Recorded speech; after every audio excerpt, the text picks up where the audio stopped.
Olá, louvado seja nosso Senhor Jesus Cristo, para sempre seja louvado. Glória ao Pai, ao Filho e ao Espírito Santo, como era no princípio, agora e sempre. Amém.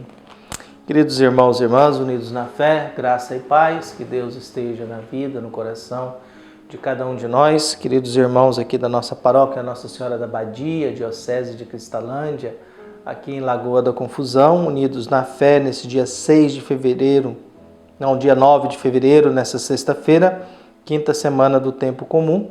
O evangelho que a igreja nos apresenta é tirado de Marcos, capítulo 7, versículos de 31 a 37. O Senhor esteja convosco, Ele está no meio de nós.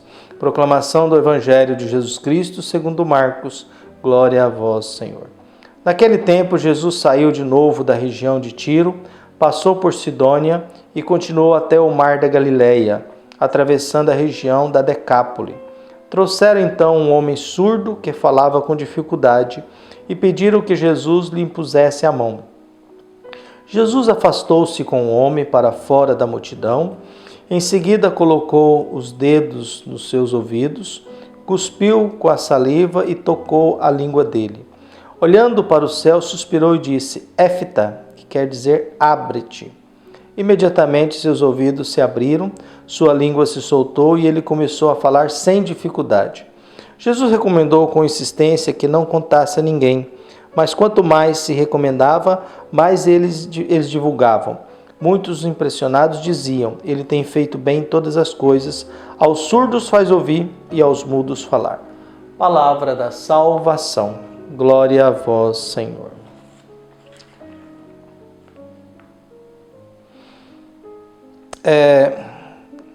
Jules Verne, de 1828 a 1905, tinha uma frase que diz: Nunca se fez nada grande sem uma esperança exagerada. Nunca se faz nada grande sem uma esperança exagerada, viu?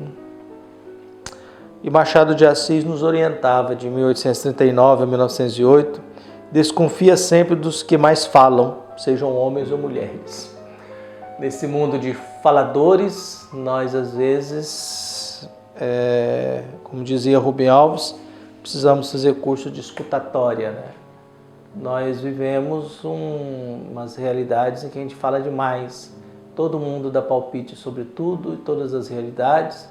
Agora, padre é cozinheiro e não sei mais o quê. E a gente tem uma obrigação muito simples na igreja. Todo padre tem a obrigação de falar sobre Jesus Cristo no altar. Não é a obrigação nossa resolver os problemas do mundo. A obrigação nossa é falar sobre Jesus Cristo no altar. E de um Jesus que não nos condene, mas nos acolhe, nos oriente e nos ensina a viver. De um Jesus que abra os nossos olhos, que abra os nossos ouvidos, que nos ensine a falar. Eu sempre peço a Deus que me dê o dom da palavra, porque a gente não sabe, né? A gente não conhece tudo, a inteligência é limitada, a saúde não é lá tão boa, a idade vai chegando. E nesse contexto de vida, nessas realidades, a gente vai se alimentando um pouco mais para que a gente encontre Jesus, forças para que a gente siga em frente. Para que quando a gente começar a perder a audição, perder a fala, perder a consciência, nós tenhamos pelo menos um espírito de bondade para seguir em frente, conduzir o nosso caminho. Por isso o Evangelho vai nos dizendo: Jesus saiu de novo da região de Tiro, passou por Sidônia e continuou até o mar da Galileia, atravessando a região da Decápole. Jesus é um homem que começa a circular em muitas regiões. Só que na medida que Jesus vai fazendo muitas coisas, Jesus também começa a ser muito perseguido pelas autoridades. Mas é um que vai circulando, e aonde ele passa, ele age, principalmente diante de duas realidades inicialmente. A realidade da saúde humana e, acima de tudo, da liberdade humana. Então, por isso é curar doentes e expulsar demônios. O demônio é aquele que te faz escravo, que te faz alienado, viu? E te faz dependente da maldade. Por outro lado, nós nos encontramos com Jesus, encontramos um Jesus que sempre olha esses dois aspectos e que vai ensinando que a maldade e a impureza é aquilo que sai do coração, não essas práticas religiosas da época que não altera nada. Viu? Então a gente vai buscando isso. Então Jesus é esse que vai circulando. Então trouxe para ele um homem surdo, que estava com dificuldade e pediram que Jesus impusesse as mãos nele. Viu? Jesus faz alguns movimentos que ele homem surdo. Primeiro deles, Jesus afastou-se com o homem para fora da multidão. Ele tira o homem da multidão. Em seguida, coloca os dedos em seus ouvidos, cuspe e com a saliva tocou a língua dele. O povo acreditava que a saliva tinha um efeito terapêutico. Por isso Jesus às vezes gospe e com isso faz alguma coisa. Ele gospe, faz um barro e limpa os olhos da pessoa, do cego. Agora ele gospe e com a saliva toca na língua do homem. Viu? Depois, olhando para o céu, suspirou.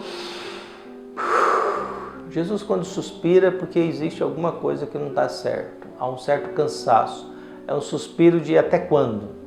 Viu? E diz Ephta, que quer dizer abre-te. Imediatamente os ouvidos do homem se abriu e a língua se soltou e ele começou a falar perfeitamente. Jesus recomenda que, como ele agora está ficando escondido por causa da perseguição, recomenda que não diga nada a ninguém.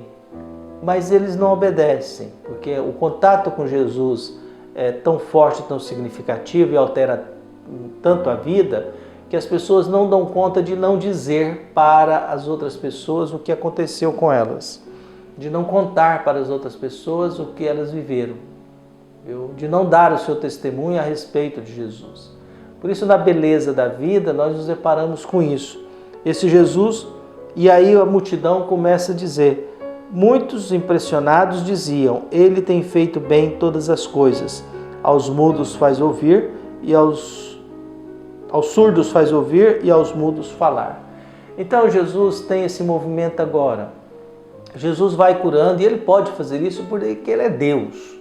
A gente não, porque eu estou na condição de criatura, né? Eu não faço ninguém ouvir, faço ninguém enxergar, não sou médico, os médicos conseguem um pouco mais, né? Isso. Mas Jesus também não é um médico, Jesus é a segunda pessoa da Santíssima Trindade presente aqui, e porque ele é divino também, não só humano, ele é capaz de interferir na saúde da pessoa. Ele é capaz de interferir naquilo que a pessoa tem que não está com vida. Por isso que a vida ela é tão misteriosa, mas também tão sagrada e tão importante. Quando eu falo de vida, nós estamos falando de vontade de fazer algo nesse mundo. Vontade de construir história. Por isso Jesus faz esse movimento com esse homem. Tira da multidão, porque a multidão é sempre algo muito perigoso, porque ele também não pode mais ficar fazendo muita coisa em público por causa das suas atitudes que o qualificou pelas autoridades religiosas como impuro. Ali Jesus toca neste homem, Jesus toca com saliva na sua língua e diz, abra-te. E isso acontece. E a conclusão da multidão é, ele tem feito bem todas as coisas. Aos surdos faz ouvir, aos mudos falar. Fazer bem todas as coisas é muito importante. Uma pessoa conhecida dizia, se você quer fazer algo bem feito, faça você mesmo. Se você quer fazer algo bem feito, faça você mesmo.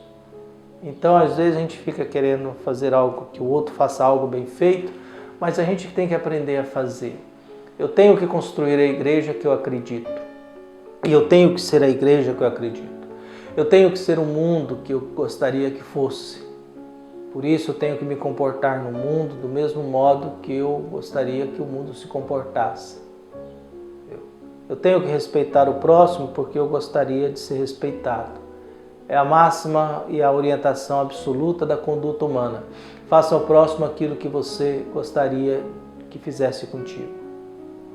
E nesse mundo que a gente não escuta, a gente não sabe, a gente não consegue, a gente não dá conta de prestar atenção, a gente tem que recuperar a condição e a capacidade de escutar. Para que, aprendendo a escutar, eu aprenda também a falar. O difícil do mundo é que a gente não escuta e a gente fala o que quer, do jeito que quer, como quer, quando quer. E nem sempre a gente tem fundamentos de falar alguma coisa. mas que Deus nos ensine a falar e nos ensine a ouvir sempre. Um abraço, até mais.